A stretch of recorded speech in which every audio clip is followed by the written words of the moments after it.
Sim, eu sou o professor Bairros e no tutorial de hoje nós vamos ver Desvendando os segredos do amplificador diferencial com transistor, parte 1. Nesse tutorial eu vou começar a desvendar os segredos do amplificador diferencial, aquele usado na entrada do amplificador de potência com par diferencial. Nessa série eu vou desvendar os segredos em corrente contínua, isso é, a polarização, e depois vou analisar para pequenos sinais, onde eu vou mostrar como determinar o ganho do amplificador diferencial. Essa mesma estrutura é usada na entrada dos amplificadores operacionais, então veja a sua importância. Vamos lá?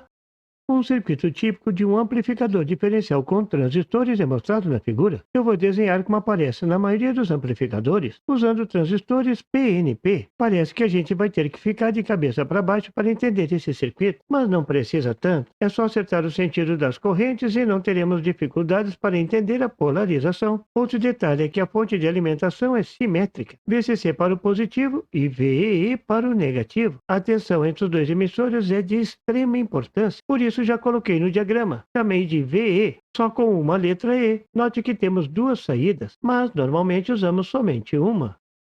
Outro detalhe importante é que os dois transistores devem ser do mesmo tipo, e mais, devem ser perfeitamente casados. As tensões base-emissor devem ser as mesmas, e mais ainda, o ganho de corrente de cada um dos transistores deve ser o mesmo e bem alto, maior do que 100. Isso é muito importante e, sem dúvida, é uma das condições mais difíceis de conseguir nesse tipo de circuito. Para mostrar que não tem segredo analisar esse circuito, vou começar determinando a tensão de saída VO2 em relação ao terra. Para isso, vamos precisar determinar as correntes no circuito e as correntes desse circuito têm um papel fundamental. Para analisar, vou usar a lei das malhas. Tudo começa desenhando as correntes em cada um dos componentes. O sentido é sempre indo do positivo para o negativo. Nesse caso, será o sentido anti-horário. Conhecendo o sentido das correntes, vamos colocar as polaridades da queda de tensão em cada um dos componentes. O positivo do lado que a corrente está entrando. Pronto, agora é só levantar a equação das malhas. Sim, vamos usar malhas para determinar as correntes e as tensões. Não podia ser diferente se tratando do professor Bairros. Uma malha possível é a malha da figura, que eu vou chamar de malha de entrada 1. Essa malha passa pela fonte VCC de 12 volts, desce pela resistência de emissor, segue pela junção base-emissor do transistor Q1 e segue para o terra pela resistência de base RB1. Agora é só levantar a equação da malha começando pela tensão VCC e descendo no mesmo sentido da corrente do circuito. Então vamos levantar a equação no sentido anti-horário. Então fica mais VCC menos a corrente de emissor vezes a resistência de emissor, a queda de tensão na resistência de emissor. Como estou passando do positivo para o negativo da queda de tensão, a energia está diminuindo e a parcela será subtraída, por isso o sinal menos. Continuando, temos a queda de tensão base-emissor no transistor. Vou considerar igual a menos 0,7 volt, menos a queda de tensão na resistência de base, a corrente de base 1 vezes a resistência de base 1, tudo isso é igual a zero.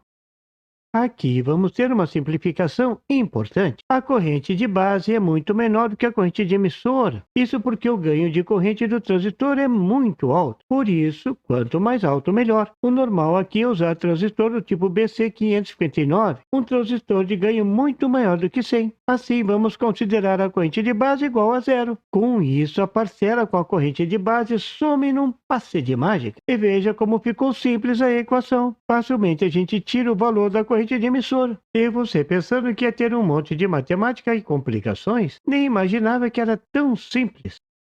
Agora é só isolar a corrente de emissor, passar a resistência de emissor para o outro lado, substituir os valores, calculando dá 2,4 mA. Viu? Não tem segredo. Qualquer criança brinca e se diverte. Agora tem o segundo detalhe que todo mundo já deve ter percebido. A corrente na resistência de emissor vai se dividir igualmente nos dois transistores. E isso se eles forem exatamente iguais. Aqui é importante que a corrente de base seja a mesma para os dois transistores. Ela vai ser muito baixa, é verdade. Mas como as duas resistências de base têm o mesmo valor, então as correntes de coletor e emissor serão as mesmas. Exatamente a metade da corrente na resistência de emissor que acabamos de calcular. Então a corrente de emissor de cada transistor será de 1,2 mA. Essas correntes vão aparecer nos coletores. Isso porque o ganho do transistor é muito alto. E como você está careca de saber, quando o ganho é alto, a corrente de emissor pode ser considerada igual à corrente de coletor. Isso se aplica aqui como uma luva. Então a corrente de coletor é igual à corrente nos emissores, isso é 1,2 mA. Agora fica fácil determinar a tensão da resistência de coletor. É só aplicar a lei de Ohm simples. A tensão da resistência de coletor 1 será igual à corrente de coletor 1 multiplicado pela resistência de coletor 1. Substituindo os valores e calculando dá 6 volts.